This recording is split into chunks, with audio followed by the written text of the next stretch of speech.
Au nom du Père et du Fils et du Saint-Esprit. Amen.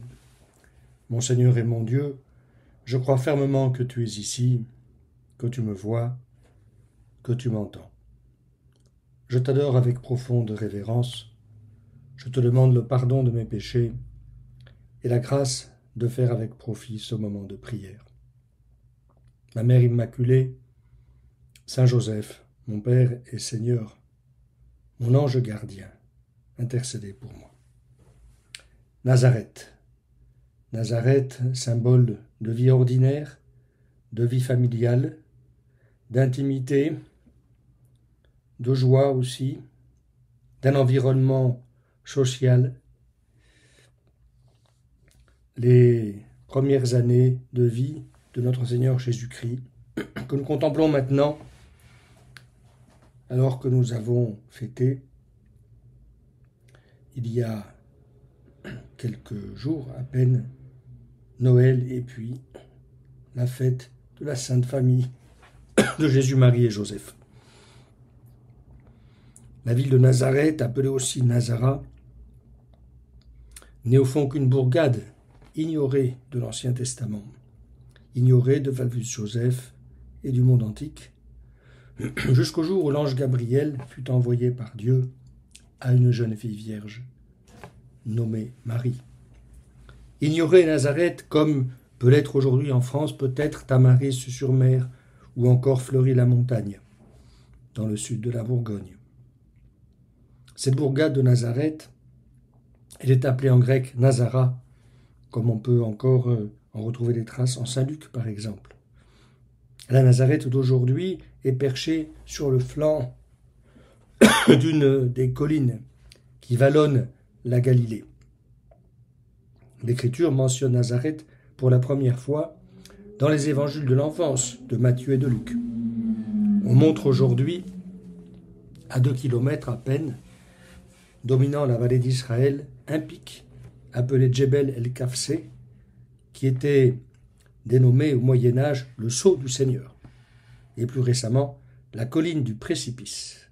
Une chapelle est érigée non loin qui est dédiée à Notre-Dame de l'Effroi. En effet, c'est de cet endroit que la bienheureuse Vierge Marie aurait pu suivre cet événement dont nous nous souvenons maintenant, comment Jésus, après avoir lu le rouleau d'Isaïe dans la synagogue de son petit village de Nazareth, a été pris à partie par les gens de sa patrie, et ils voulurent s'emparer de lui pour le précipiter du haut de cet escarpement. Le Seigneur s'échappa mystérieusement, car son heure n'était pas encore venue. À Nazareth, il y a de nombreuses grottes naturelles, creusées dans le roc, et qui sont d'ailleurs parfois reliées entre elles par des tunnels pratiqués par la main des hommes.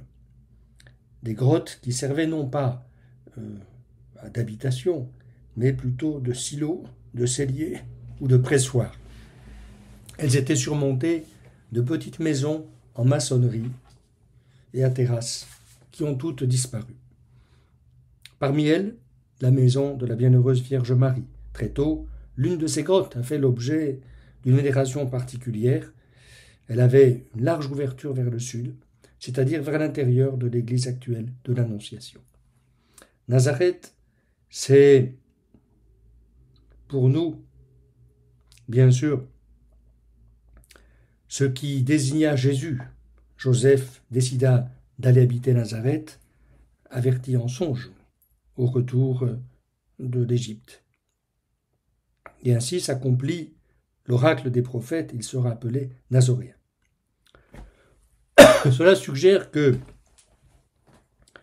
Joseph pensait d'abord s'installer à Bethléem de Judée. C'est là que la Vierge Marie, et c'est de là que la Vierge Marie lui-même était originaire, la ville de David. Jésus en était descendant, il y était né, tout un symbole. À Nazareth, l'accent est mis sur la vie cachée. Jusqu'à l'âge de 30 ans, nous dira saint Luc environ, le Seigneur a vécu là. Pourquoi ? Peut-être a-t-il attendu la mort de saint Joseph. Dieu a 7 ans, qui ne sont pas les nôtres. Pour Dieu, 1000 ans sont comme un jour.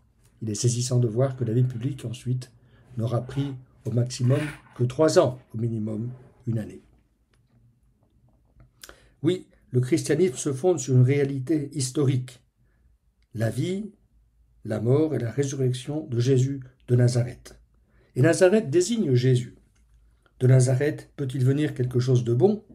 C'est ce que Nathanaël demandera un jour à son ami Philippe, car Jésus était connu comme Jésus de Nazareth. Nathanaël ne savait pas que Jésus était né à Bethléem. Peut-être nous aussi, nous pensons savoir beaucoup de choses. Sans doute devons-nous recommencer jour après jour et ouvrir cette année 2025 dans une attitude d'humilité. Une vertu dont peut-être nous n'avions jamais entendu parler à l'école, au collège, au lycée et dans les études supérieures, le cas échéant, certainement pas d'ailleurs. Mais pourtant, une vertu qui est au fondement de tout, même d'une certaine manière on pourrait dire de l'intelligence, et très certainement, tout particulièrement, de la charité.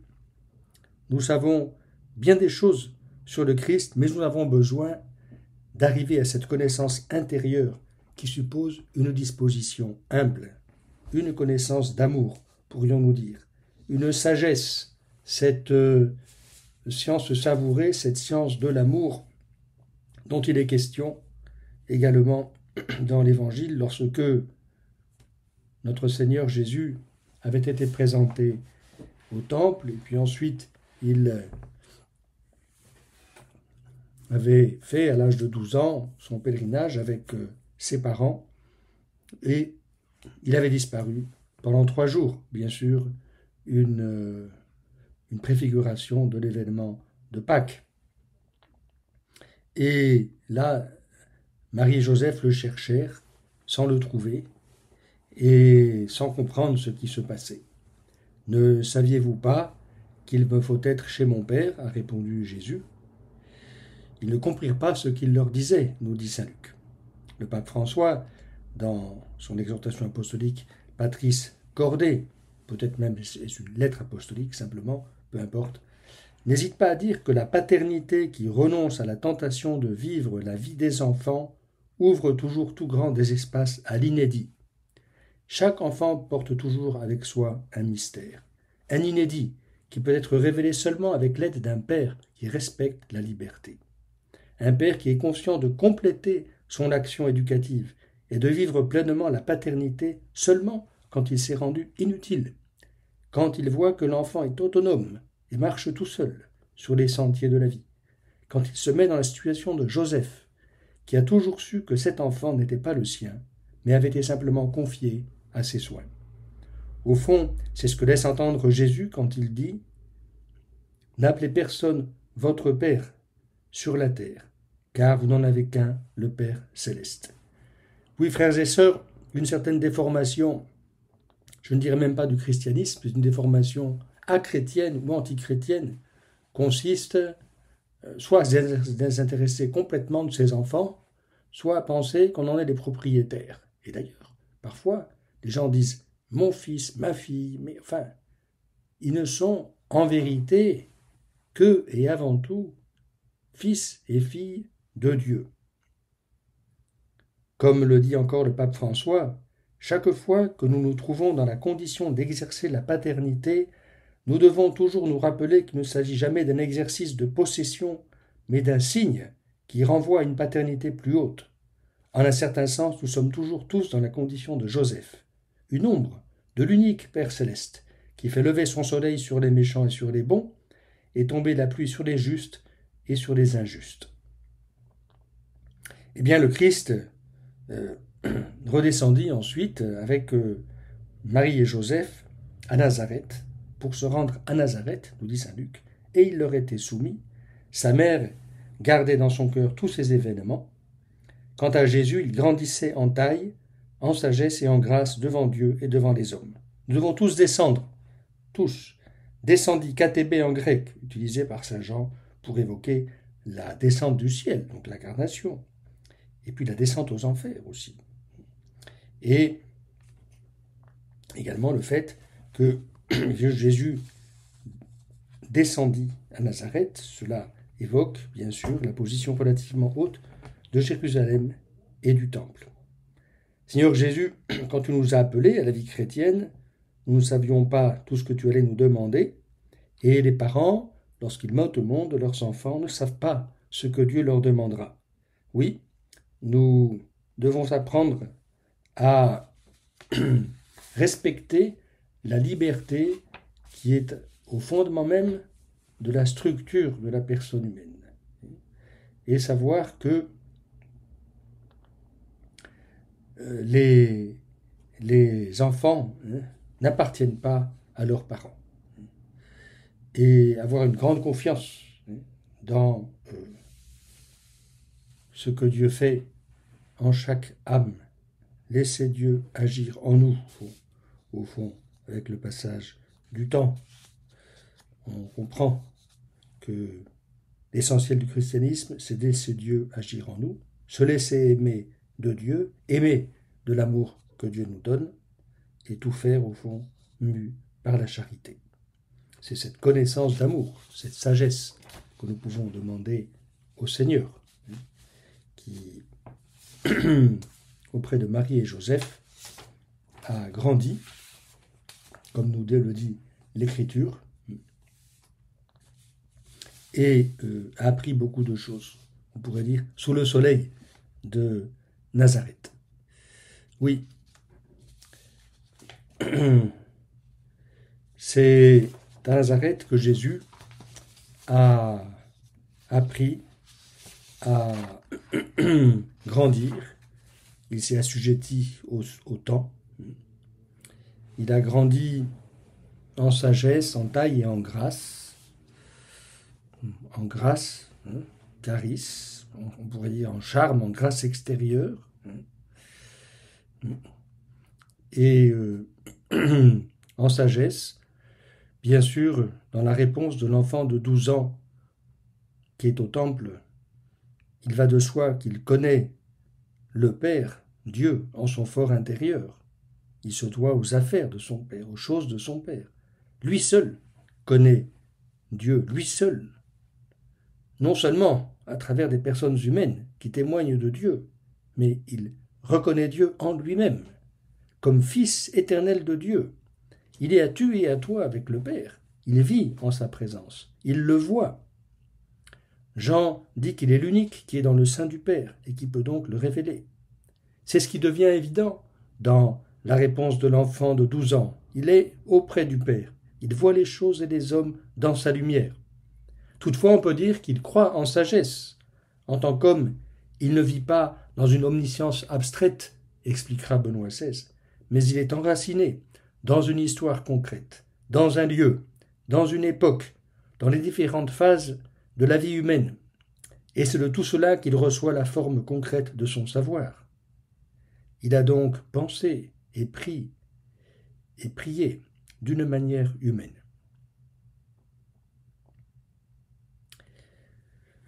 Un profond entrelacement entre ce grand mystère du Christ, vrai Dieu et vrai homme,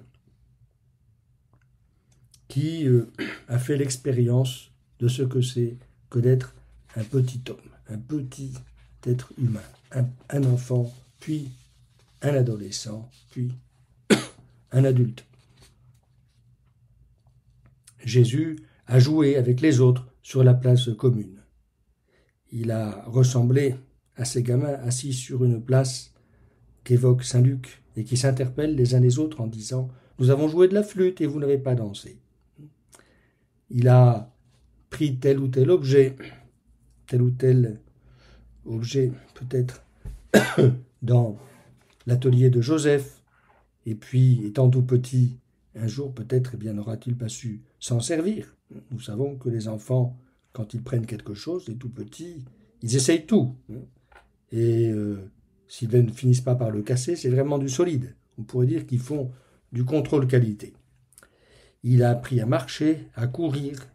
Il est tombé. Nous rappelons peut-être ce flashback de la Passion, le chemin de croix, dans un film où lorsque Jésus tombe, la Vierge Marie se souvient du petit qui courait et qui était tombé. Elle aura toujours été il aura toujours été pour lui, son petit. Jésus observe, il apprend avec ses grands yeux d'enfant. Il pose des questions, comme font tous les enfants. Une philosophe française, Simone Veil, a pu dire que l'attention est la forme la plus rare et la plus pure de la générosité. Jésus aura été attentif à tout ce qui se passait autour de lui. Et donc, nous pouvons dire que le grand mot ici, et nous suivons ici, je dirais, l'inspiration de Saint José-Maria Escrivá, nous suivons ce charisme qu'il a reçu, cet éclairage, cette lumière du Saint-Esprit, la vie ordinaire, les choses ordinaires, dans une famille normale, voilà, comme les autres. C'est là que Dieu a voulu grandir en tant qu'homme. C'est là que Jésus a appris à poser un regard pur sur les femmes, par exemple. Toujours été pur, bien sûr, il est sans péché. Un jour, quelqu'un avait demandé à Saint José-Maria, « Peut-on regarder une femme ?» Et la réponse avait été du tac au tac, « Oui, comme on regarde une fleur. » Voilà. Là, Jésus a appris à regarder les fleurs, à voir la nature, la beauté de la nature. Il aura appris, comme on a pu dire un jour, à respirer par le regard, à voir les arbres grandir. Il aura évoqué le grain de sénévé, tout petit et qui devient la plus grande des plantes potagères, et même un arbre, au point que les oiseaux du ciel viennent s'abriter dans ses branches. Il aura vu sa mère, la Vierge Marie, aller chercher de l'eau, mouler le grain, préparer le pain.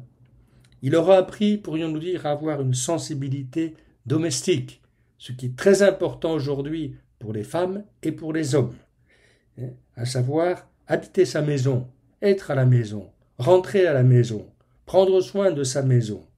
C'est tellement important.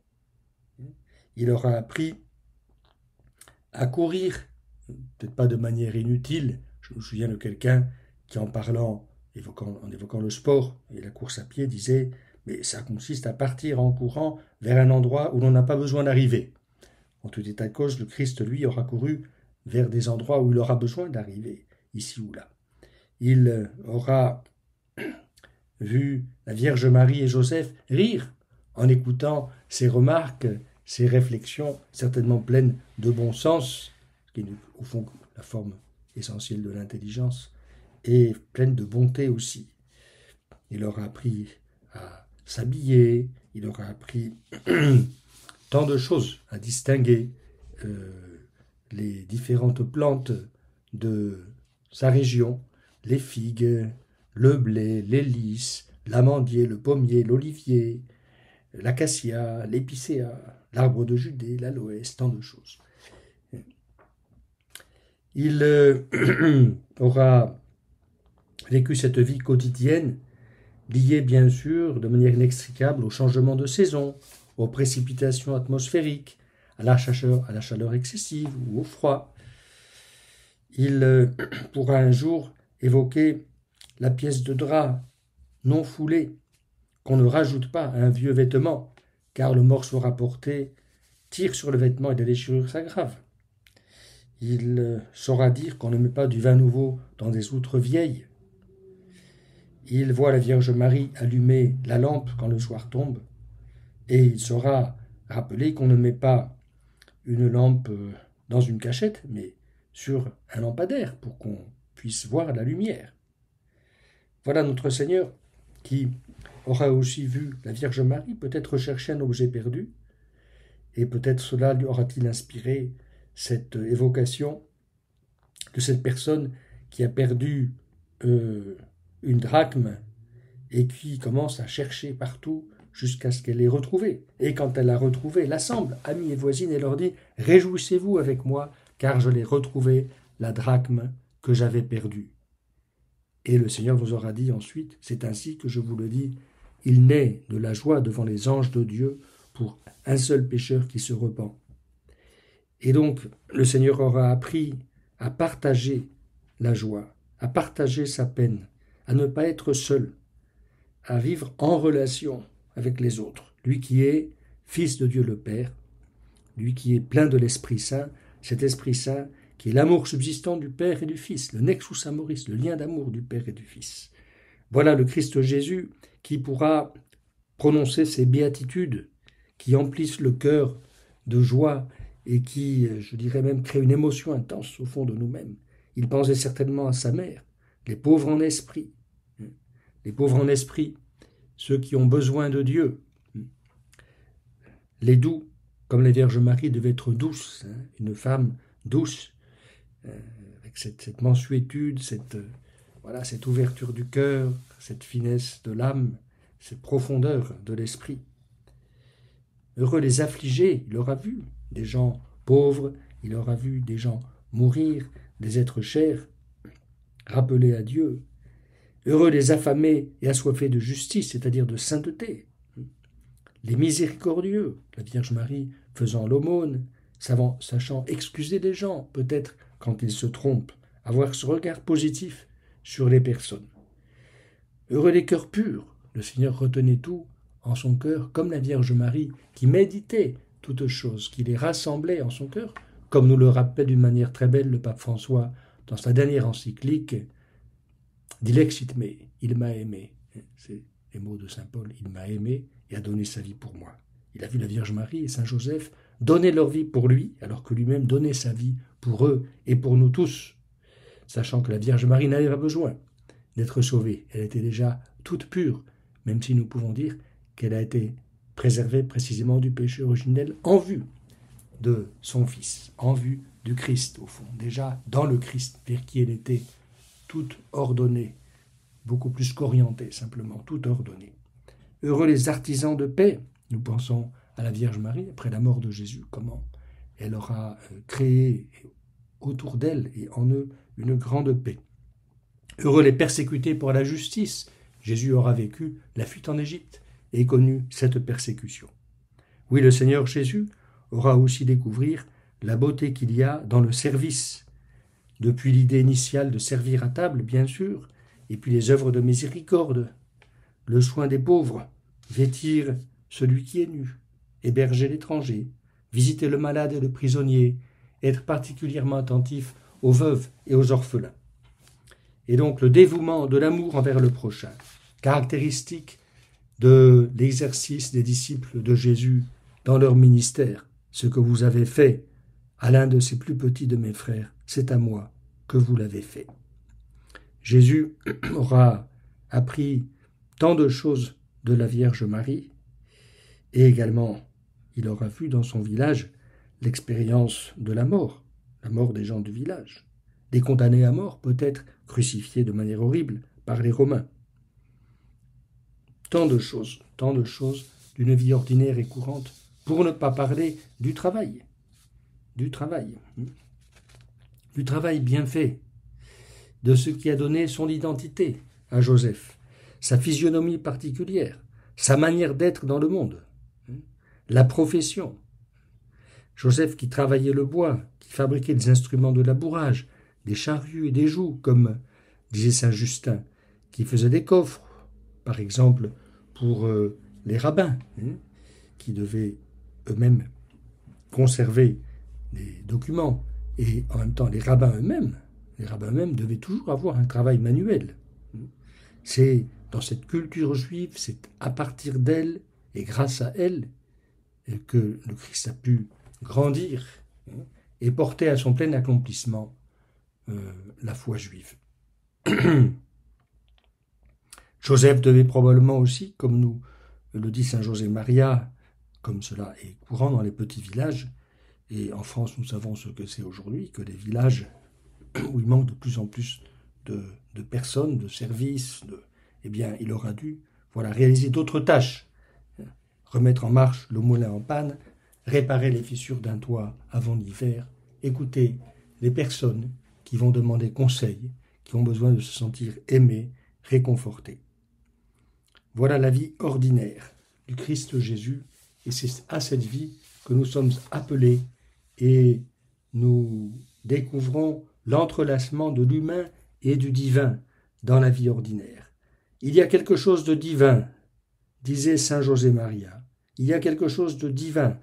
Il disait même en latin quid divinum, quid divinum. Quelque chose de saint, de divin, qui se cache dans les situations les plus ordinaires. Et, ajoutait-il, c'est à chacun d'entre vous qu'il appartient de le découvrir. Seigneur Jésus, aide-moi à découvrir ces choses extraordinaire au fond de la vie ordinaire. Aide-moi à découvrir en réalité ton amour, ta présence. Aide-moi à découvrir aussi que c'est à moi de mettre l'amour là où manque l'amour, la compréhension, la paix, le pardon. Seigneur, aide-moi à pardonner. Seigneur, aide-moi à demander pardon. Il y a tant de choses essentielles d'une vie courante. Aide-moi à orienter le monde dans un sens chrétien. C'est le service, c'est l'attention aux autres, c'est le dialogue, c'est savoir écouter, c'est le sens de l'amitié, c'est la joie d'avoir des amis, chaque ami étant différent, chaque ami étant unique. C'est chercher à aider à résoudre les grands problèmes de la société et les petits problèmes de la vie quotidienne.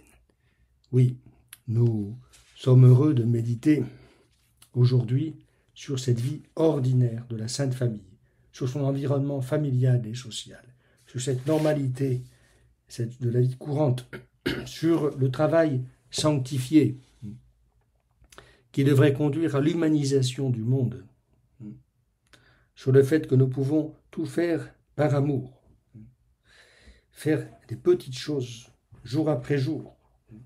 Comme le disait Georges Bernanos, applique-toi bien, rappelle-toi l'écolier penché sur sa page d'écriture et qui tire la langue. Voilà comment le bon Dieu souhaite nous voir lorsqu'il nous abandonne à nos propres forces.